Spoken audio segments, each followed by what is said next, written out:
So my name is Vita Spear, but I go by V. And I live in New York. I also spend part of my time in LA, part of my time in DC. And before the coronavirus and all the furloughs hit, I was the director of impact for the James Beard Foundation. Wow. So I did a lot of food advocacy. We consulted on things like the Farm Bill, dealt with a lot of like trying to build diversity and equity in the hospitality industry. And before that, I wrote a program that essentially connects chronically ill patients with fresh produce delivery. So I've done like a lot of things. Many of them are like taking something that's a really complicated problem and making it the most basic possible solution that's common sense to folks, and then they tend to accept it. You look way too young to be that busy. I'm 38. Fuck, you're kidding. It's that queer energy, man. When you're a non-binary person, something happens to you and you just look kind of like a 25-year-old boy forever, which I very much enjoy. Totally. Good for you.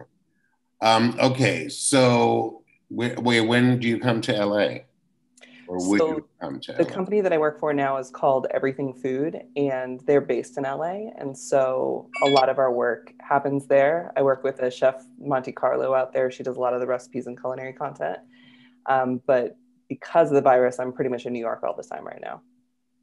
Because I live in under my desk. So hilarious.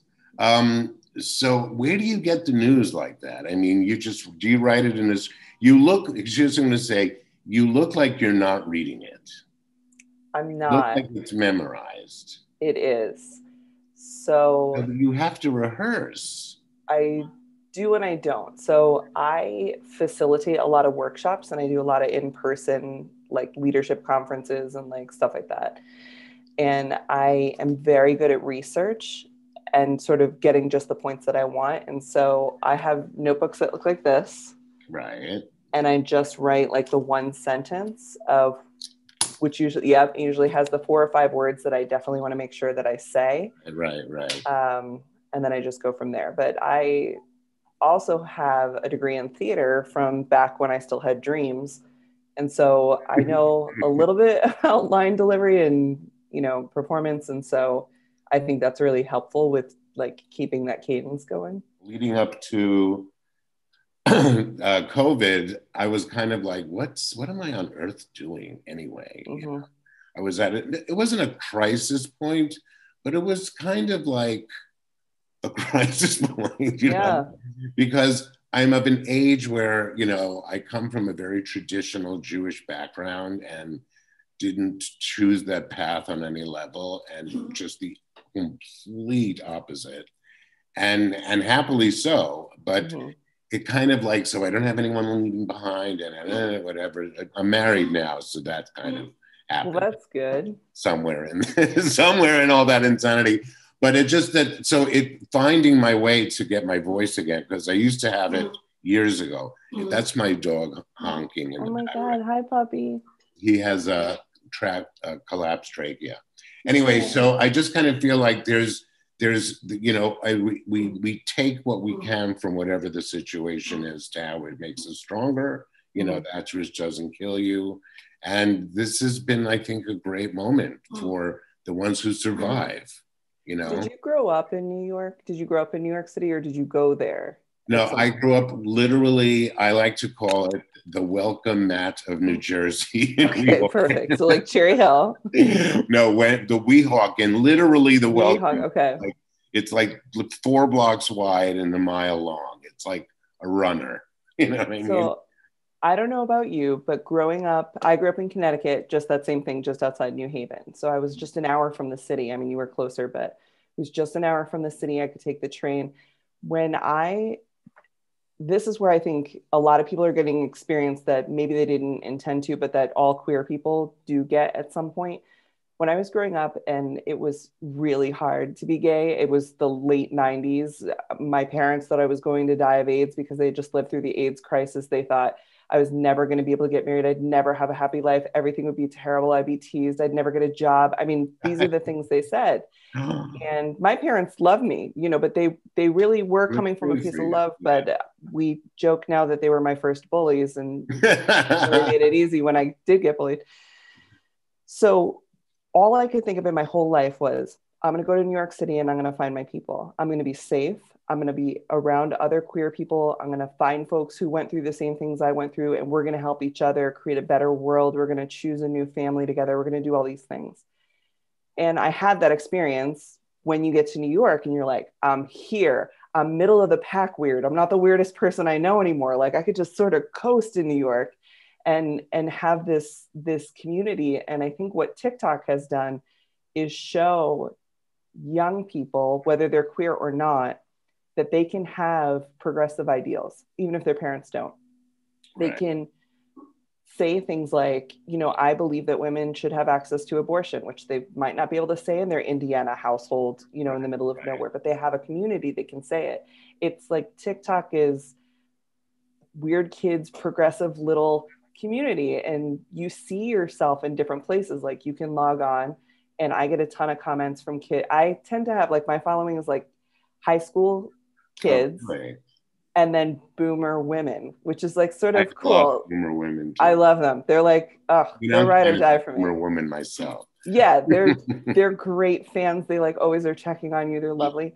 But I get these comments from these kids who are like, I never saw anybody who looked like me do what you're doing. I know, like Rachel Maddow, sure, but like just having even a small level of success, or like talking in a way that they want to. You can log on and you can find someone who looks like you, like me. You can find you. You can find Marcus, who talks about having a developmental disabilities and things, and like learning disabilities. And he is doing big boy professional jobs, like being a voice of the news. You don't have to just play the joker all the time. You can be somebody who folks respect and are interested to hear what you have to say. And I think that above all for the TikTok community has given all kids, you know, and people too, like this chance to find their own version of what New York City is. Right. Yeah. Community of like-minded progressive people. You can go back and forth on abortion, and I am going to do a video on how that used to be the Republican platform. They wanted abortion, and then they changed their mind when someone decided it was white genocide, which is fucking ridiculous. Well, the church were the ones that were the very big supporters of the women who, I mean, it's unbelievable. They were making money on it too. So if we get to the church part, they realized if the women are forced to have the children and they're forced to give them up, they had this whole, you know, like you ever hear of like, oh, send her to the nunnery. Yep. Taking the train to Kansas City, gal in trouble, like my grandma, all that stuff was because the church would take the baby and then they would make a great profit by rehoming it to a wealthy white family. So the church's position on abortion is financial based, I believe, and have plenty of research to show if anybody would care. And on the Republican side, it was because the husbands in the 50s and 60s were starting to see their wives go to work because they weren't. Pregnancy does stop you. It physically stops you from being able to do certain things. And they were like, well, if they could have abortions, then they're going to have careers. And if they're going to have careers, then they're going to compete with me. They're not going to need me. They're going to want credit cards in their own names. And they did. And then it all got lumped together as like, well, it's because of the abortions. And like, it was never fucking about that. It was about society not wanting to value women's contributions or give them enough leeway to like compete with men in some ways.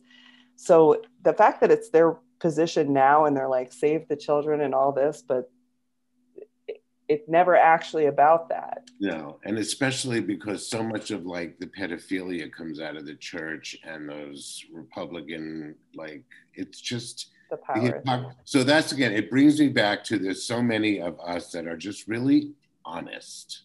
And I just want people to know a lot of women don't ever have one in their life. Most women don't ever have an abortion in their whole life. You would think that this is something that women were out there doing every single day. The way that they talk about it as this like major health crisis, and it's like, that is not the case. First of all, it's the worst thing that you could ever go through in your whole life. It's a terrible decision, no matter which way you have to make it. A lot of them are made out of great pain. And it's not something that people are just like out doing for fun, or that is so common that folks should really be worrying that much about what women are doing in that case. Like, it really is not. I also think this, I don't know if you're probably not on lesbian TikTok. When I was first on lesbian TikTok, when they first matched my algorithm and were like, you should be on lesbian TikTok, I'm never going to be cool enough to hang with those kids. They're way too cool. But I they don't were know always what TikTok I'm on, but I'm glad I have a lot of politicians on mine. I'm on like political queer TikTok now, which I think is a safe space. But when I first got on, I was like, it's a lot of people talking about like sex toys and the backpack and strap-ons and all this kind of stuff. And I was like, not everybody does that either. You know, like Right. the gay community often gets this picture painted that pride is what we're doing all the time. And like, it's not all cock rings and feathers and strap-ons and It's so crazy boring, it's insane. gangbangs. Yeah, right. Like I'm been married. I like really didn't have a lot of girlfriends before. Like there's different things. Like I hope that kids, if there's one thing I do hope that the kids watching are learning, it's like they're finding their own place and they're figuring it out.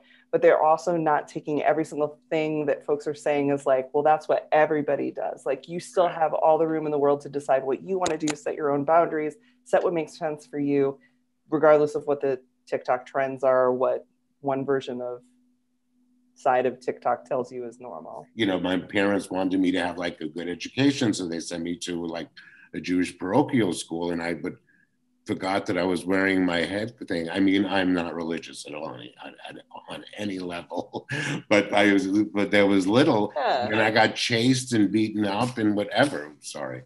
So it's like I'm used to it. Hearing stories about what happened in the war, I know that there is evil amongst us. Mm-hmm. And it's better to know that the people around you are capable of the worst possible thing than not. So I'm not surprised. What was upsetting about Charlottesville is that they actually looked like, every time I've been a recipient of anti-Semitism, it was one person or two people, whatever, but to see the tiki torches and all that. So many. Like, okay. You know what I mean? The Germans were sorry. I think that's the difference. And what America's looking for is, you know, not that being sorry is in any way even close to enough, but there is an apology. It is illegal to fly a swastika or have swastika merchandise in New Jersey. Oh my God. There too. There too. In Germany, like they don't have statues to those folks. They don't have, you know, they educate their children and say, this was fucked up. This is where we went wrong. This is why we can't do that again. Like it's everywhere. Like I went to Oktoberfest, which is different. But as I was going, like the group we were with was like, don't do anything American while you're here. They have no tolerance for that shit. And I was like, I'm so gay. I'm not going to do anything American. And they were like, don't do anything American. Don't do anything weird. And I was like, okay, like, fine. I'm not going to. But even groups that come into Germany, they have to tell Americans, like, don't do any Nazi shit while you're here because they'll put you right in jail. I think that's the thing that we're missing right now is like, Germany had a national apology and has owned up to it and has put a lot of work into re-education. And continues to do that. This is 56, this is 75 years later. Exactly. They're still making films. They're still funding programs. They're still, you know, that's where I'm going out for funding there for this thing. And it's, you know, it's not easy, but they're at least a receptive audience. More than here, you know. Well, we made it a couple hours before people were back on their bullshit. Like the insurrection happens, and people didn't take it serious. You know, even the people who were in there were just sort of like taking pictures. They were very casual insurrectionists, some of them, and it was like, do you all know what you're doing? Like, you're going to be in a lot of trouble. You're going to big boy jail. Like, they're not going to help you. Yeah. And I think that's the thing America really needs to look at and decide, are they sorry? Like, are the Q people, are the Trump people, are the folks who took it to such a level of hate, the neo-Nazi, the Proud Boy, the whatever, like, how do we as a country apologize for the shit that we've done right now so that we can have a seat at the table of foreign government where we are respected again, where folks aren't keeping one eye out like, I don't know, America.